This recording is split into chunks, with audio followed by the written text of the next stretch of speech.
welcome back to the internet. So you'll have to bear with me with I'm trying to spend my whole lunch break getting my recording situation situated. But I was asked to do a tutorial on the song that I recently posted called I Feel Like Singing. So that's what I'm gonna do today. I do have fancy nails, so that's partially why I was playing the ukulele anyway, because it's easier to play the ukulele when I have longer nails than it is my classical guitar. But I do have both because I was going to go over both instruments in the tutorial. So if you have not heard the song to begin with, like I said, it's called I Feel Like Singing. And so I think it will be the most recent video that I've posted before this one. So this is the ukulele that I have. I have had it since December 2021. And I have not changed the strings on it because I've been intimidated by this front piece of the tuner. So I have in my mind on a queue in a list to just get it together and find a video about how to change ukulele strings, because I already do know how to do this bottom deal from playing classical. So it's not really this part that I'm concerned with, it's the way that the front is made. I also don't know what kind of ukulele this is. It was gifted to me, so I don't know if it's like a tenor or whatever. But it is a regular ukulele, but I am a left-handed acoustic player. So with my guitars, I get them strung left-handed, but with the ukulele, I just flipped it and I just play it upside down because it's a ukulele. There's like four strings on it. So I Googled like some chord charts, found a chord chart that agreed with me, and just read it upside down, basically is how I go about it. So, dang it. I was hoping I would remember how the song goes. Okay.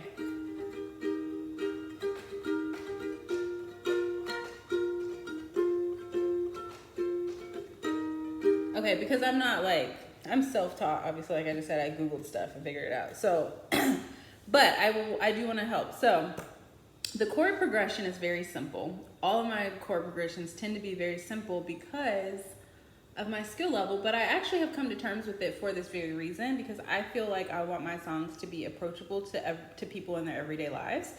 And having the simplicity of a chord structure that's like, sort of like intermediate level at the most, and is also very repetitive, I think is approachable to people and inviting as well for people to join in.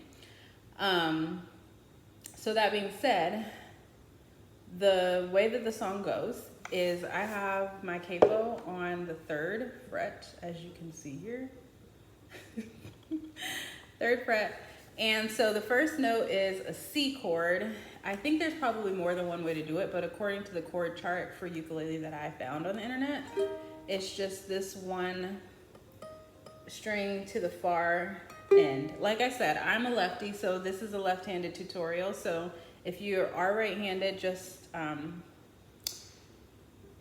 of maneuver your deal so that you're doing the opposite of what I'm doing, I guess. I'm so sorry if this is not helpful to the person who requested it, but this is what I got. So, first chord is a C. The second chord is a G, which is basically these two chords on the, sorry, I'm learning how to teach. Okay, when you put a capo onto your instrument, basically you are resetting the starting point. So you're not going to be playing above the capo. You're saying this is now where my chord formation begins. But you want to leave this one blank, because if I was doing it without a capo, then I wouldn't be putting anything up here for the particular notes that I'm playing. I'm starting down from here below. So when I put a capo on to change the key, so that I could sing it in a way that's more comfortable, and so that it reaches the tonality that I have in my mind when the song comes to me, then you're basically just establishing a starting point for your chord formation. Again, I'm going to skip this first fret and go into the chord formation. So C is 1, 2, 3, 3rd from the capo, and it's the far string on this side. It's a little bit harder to demonstrate with ukulele just because I don't know memorize which chords are which. I have a tuning app, and so when I'm doing the tuning app, I just pluck it and it picks up on which chord it is, but I don't have it memorized the same way I do with classical. So maybe by the time I get to classical, it might make it easier for you to understand how to play it on ukulele either way. So C is what we got. And then the next note is G. And then for D on ukulele, you've got to bar the note, but it's easier to do because of how small the neck is. So I just use my thumb, and you're going to cover these three on the second fret. So that's note. And then it's a C major, according to the chord chart that I found on the internet, which is just this note by itself. I mean, this chord, this string, sorry. I think I might have said chord. I meant to say string. These three strings make the D chord. And then this one by itself is basically a C major or a C major 7. I can't remember. But it changes. See what I mean? Like it, sorry, this is so janky. This is a C, straight across. Oh wait, sorry, I'm waiting to hear the G. Let me just do it in order.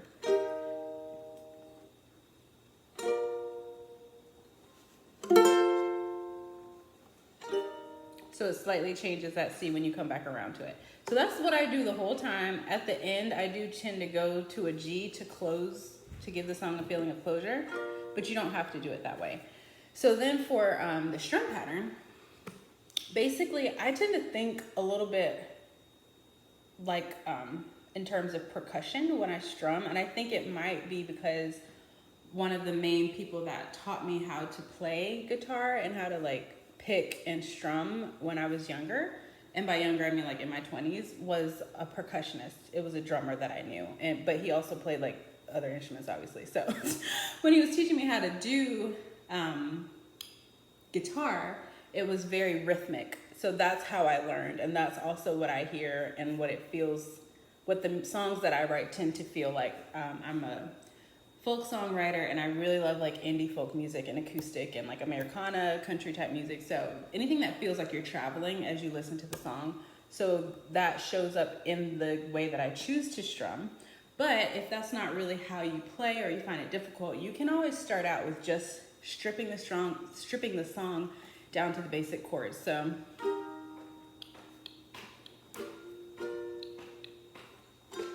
and just give it enough time in your mind to sing all the words. But when I'm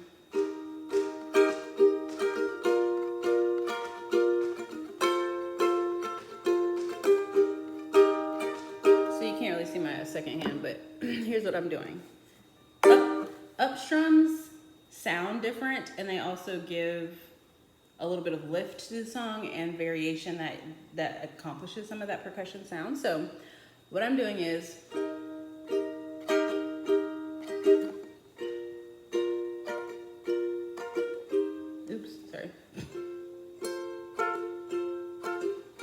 so you're kind of using the strum to keep time. So sometimes you're gonna have to develop the skill of like syncopation.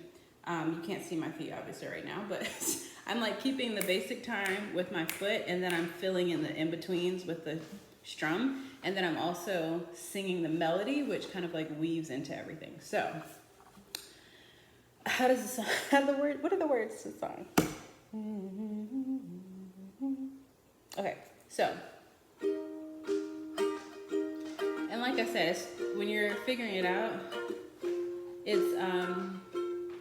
it's fine to just play it slow and to strip everything down.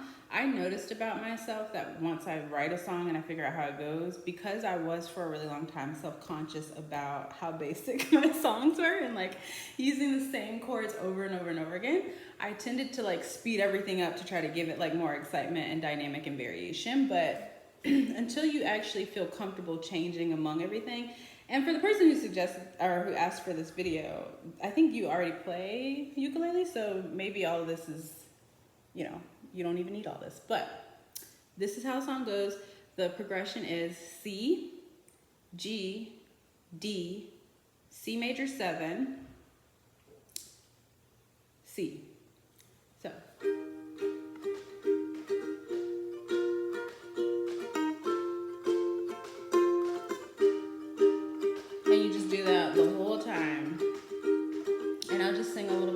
you get a feel for it. Again, if you haven't heard it, it's posted on my channel. It's called I Feel Like Singing. In your steadfast love I have trusted. I rejoice in your salvation. To the Lord I will sing. He deals bountifully with me. So you just do that loop. Oh, and that reminds me, I thought it would be fun since we're doing a tutorial to talk about the song story, which is basically that I just had that hook come to me like, suddenly I feel like singing, suddenly I feel like singing. And so then I had also around the same couple days been reading my Bible and Psalm 13. And that last part about the Lord dealing bountifully with me was just kind of like in my heart and in my spirit. And so they just kind of converged together into this song. So I'm glad that you enjoyed the song. I hope that that portion was at least helpful in some way. So to take it to the Godin, which is my classical guitar that I have been playing and writing with for the past couple of years. And sorry if this feels a little bit rushed, but I am on my lunch break and I spent the first half of it actually eating. So I have a couple more minutes here, but it's basically the same on guitar. The difference is I don't really know how to do I knew at one point in time how to do sevens, but I don't remember right now, to be quite honest. So what I end up doing is like these notes that are probably not real notes. Dang it. And I just changed my guitar strings before I started this video. I changed my guitar strings like 3 days ago, but I tuned it before the video, but I felt like it might lose tune, so.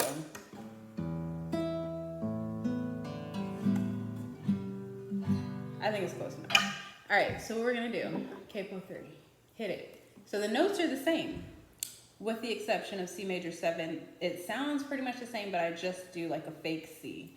So the tonality that I write with in my, physically writing out my chord progression in my songwriting notebook is a C, a full C. Again, this is left-handed, so if you're right-handed, then you're gonna have to figure that out on your own.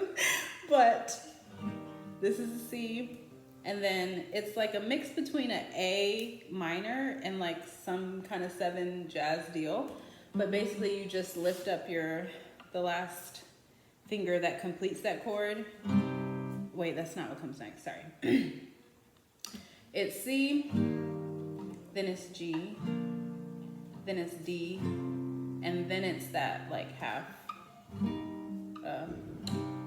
right? Hold on, sorry.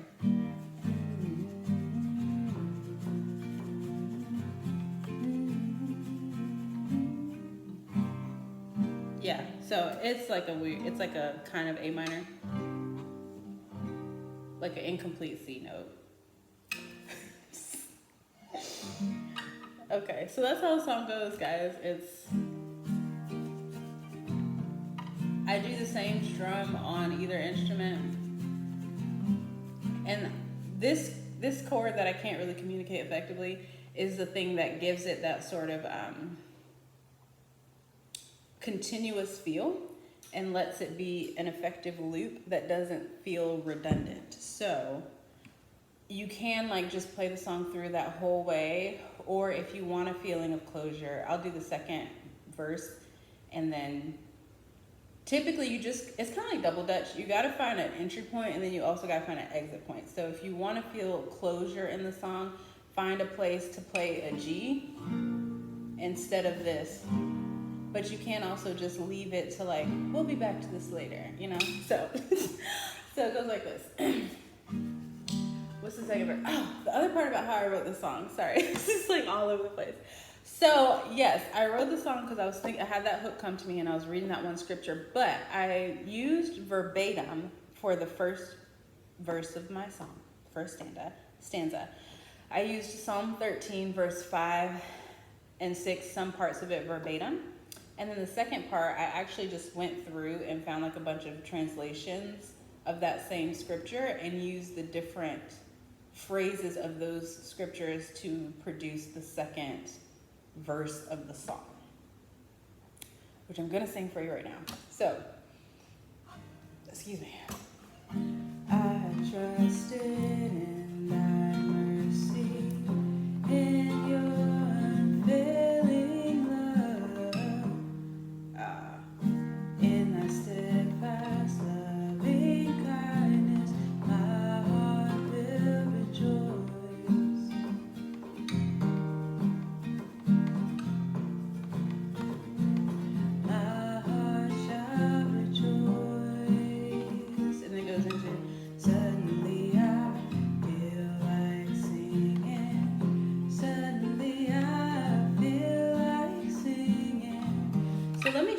this in a last ditch attempt for it to be useful because it feels very chaotic, but I'm not going to re-record this.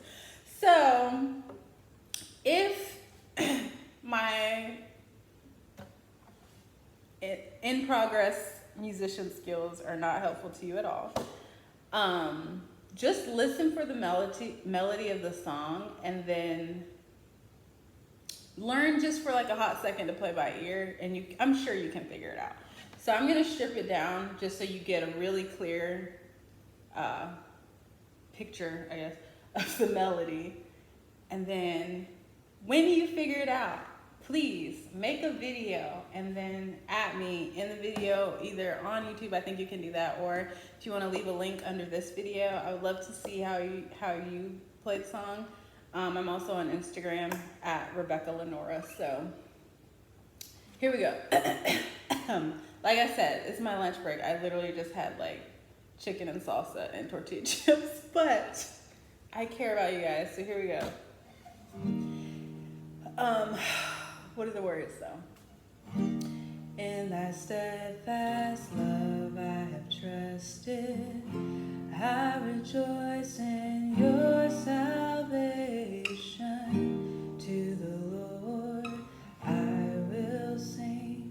He deals bountifully with me. And then you do it again. I know somebody was like, I need to sing louder, but I live with neighbors and a roommate, so this is what you're gonna get.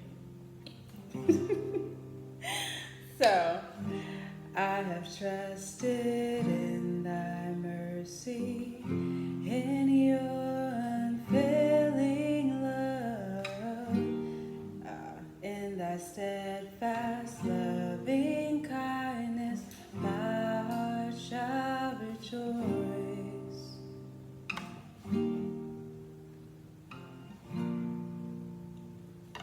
My heart shall rejoice. Suddenly I feel like singing. Suddenly I feel like singing. Suddenly I feel like singing. La la la la la la.